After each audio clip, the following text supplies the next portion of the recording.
Welcome to Cinematic History Studio.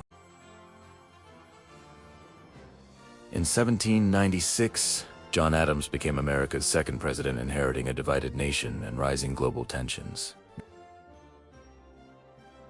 Before leaving office, Washington issued a final warning: beware of political divisions, foreign entanglements, and the dangers that could unravel the Republic. A crisis with France pushed the young nation to the brink. An undeclared naval war fought across the Atlantic. When French agents demanded bribes for negotiation, Americans erupted in anger, rallying behind Adams but deepening political divides. To silence criticism and tighten control, Adams signed harsh new laws, sparking fierce debate over liberty and federal power.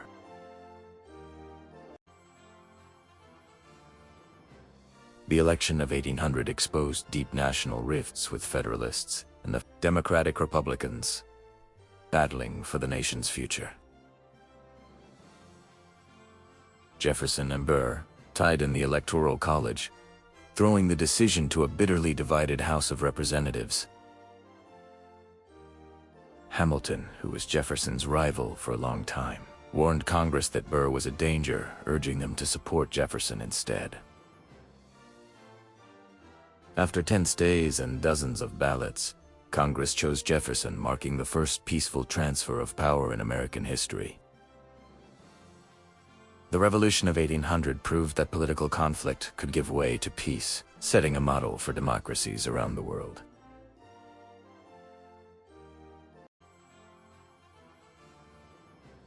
With the new century rising, the young republic looked westward toward vast lands claimed by powerful empires. Across the ocean, Napoleon struggled to hold his empire together as war drained his treasury and rebellion shattered his ambitions. In a stunning turn, France offered the entire Louisiana Territory a land deal so massive it would double the size of the United States. Unsure if the Constitution allowed it, Jefferson hesitated, but the opportunity was too great to lose. With a single signature, the United States expanded beyond imagination, sparking new journeys, new conflicts, and a new American future.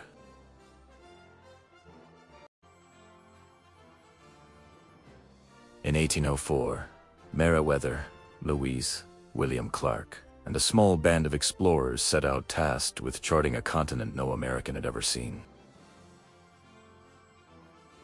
The expedition pushed west through dangerous waters, vast plains, and rugged mountains, mapping the unknown mile by mile. Sacagawea, a young Shoshone woman, became their interpreter and guide, helping establish peace with tribes across the West. After more than a year of hardship, the party reached the Pacific, proving the continent could be crossed. After 2 years and thousands of miles, the cores of discovery returned east, bringing maps, knowledge, and a new vision of America's future.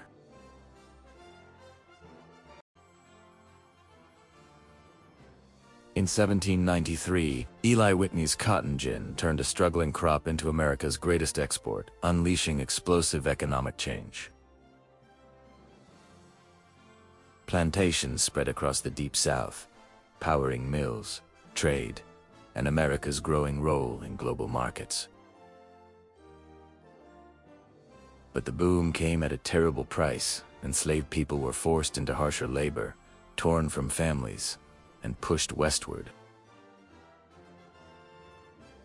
Textile mills sprang up across New England, tying northern industry directly to southern slavery.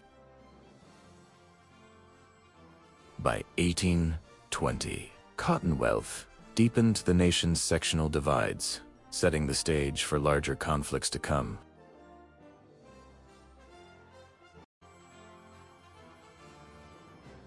As new territories applied for statehood, the balance between free and slave states grew dangerously unstable. The Missouri Crisis began in 1819. Missouri sought to join as a slave state, igniting fierce debate across Congress and the nation.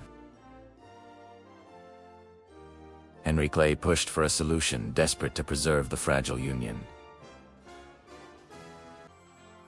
The Missouri Compromise admitted Missouri as slave state and Maine as free and drew a line across the West, splitting the nation's future.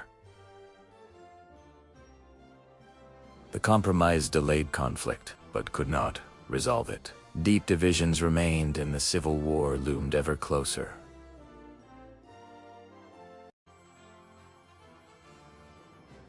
After years of division, the nation entered a period of calm with political tensions easing and patriotism rising. President James Monroe traveled across the states, greeted by cheering crowds and a hopeful spirit. The economy strengthened, new roads and canals connected the nation, and the frontier continued to push west. Despite the optimism, disagreements over slavery, economics, and regional identity simmered beneath the surface. As the decade closed, new conflicts emerged, hinting that the harmony of the era of good feelings was only temporary.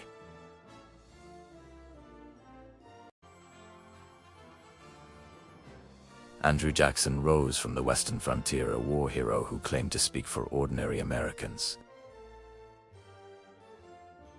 When no candidate won enough electoral votes, the House chose John Quincy Adams after Henry Clay threw him support in what Jackson called a corrupt bargain.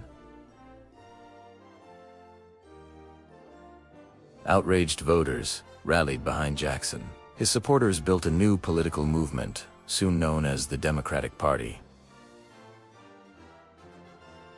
In 1828, record numbers of Americans went to the polls, sweeping Jackson into the presidency with overwhelming support. Jackson's election marked a turning point, expanding democracy for many, while deepening divisions that would define the decades ahead.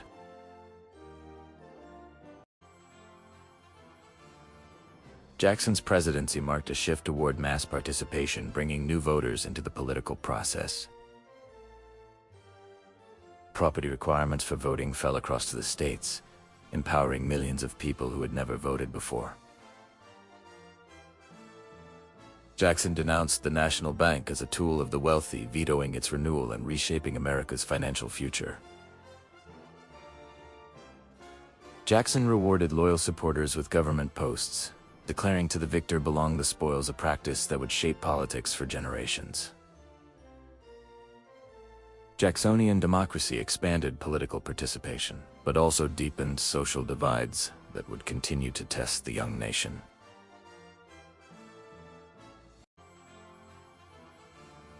In 1830, President Jackson pushed Congress to pass the Indian Removal Act, claiming it would open the West for American settlers. Cherokee, Choctaw, Creek, Chickasaw, and Seminole leaders were told to sign removal treaties, often under coercion, manipulation, or force. The Cherokee Nation appealed to the Supreme Court and won, but Jackson ignored the ruling, pushing removal forward anyway. Tens of thousands were driven from their homes through cold, hunger, and disease. Families walked hundreds of miles toward unfamiliar lands. For the native nations of the Southeast, removal meant not just relocation, but the destruction of homelands, culture, and generations of memory.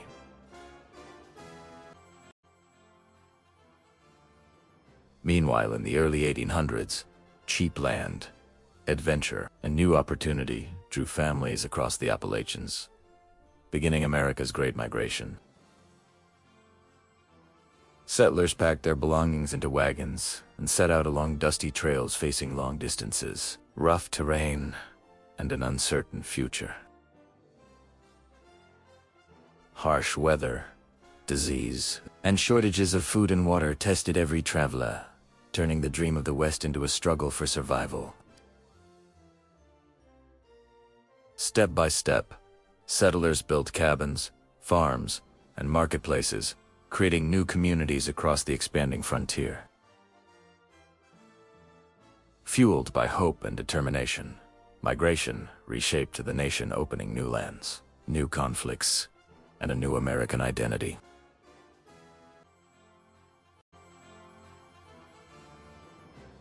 By the mid-1830s, American settlers in Texas clashed with the Mexican government as cultural tensions and political disputes spiraled toward conflict. When Mexican forces tried to seize a small cannon at Gonzales, the settlers resisted, raising a flag that dared them to come and take it. Less than 200 defenders held the Alamo for 13 days against thousands, a sacrifice that turned defeat into a rallying cry. After Texan prisoners were executed at Goliad, outrage swept the frontier, pushing volunteers to join the fight with renewed fury. In a swift and shocking victory at San Jacinto, Texan forces captured Santa Ana, winning independence in a single decisive charge.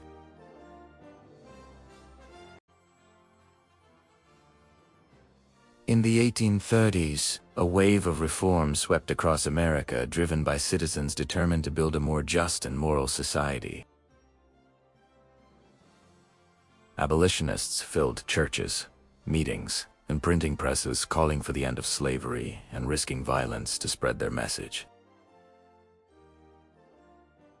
Women like the Grimke sisters, Elizabeth Cady Stanton and Lucretia Mott, organized, protested, and pushed for rights in a society that denied them. Temperance advocates fought alcohol abuse, urging Americans to reform their habits and protect families from hardship.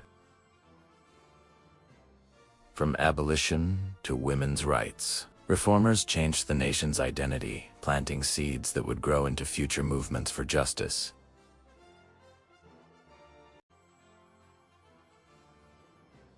By the 1830s, the North, South, and West followed different paths, each shaping its own economy, culture, and future. In northern cities, mills and workshops surged, attracting workers and fueling a rapidly growing urban economy. The South's prosperity depended on cotton and on the forced labor of millions, deepening its commitment to slavery. As settlers pushed westward, clashes with native nations, land dispute, and the balance of free versus slave territories intensified. Regional differences hardened into political conflict, setting the stage for battles that would define America's future.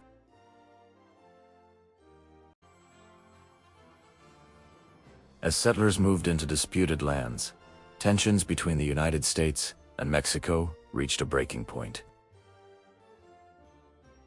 Clashes along the Rio Grande gave President Polk the justification he needed, and Congress declared war. U.S. armies advanced through deserts, mountains, and fortified cities, fighting a determined Mexican defense. After fierce battles, American troops captured Mexico City, forcing negotiations that would transform the continent. The Treaty of Guadalupe Hidalgo ceded enormous lands to the U.S., but reignited the explosive question: would new states allow slavery?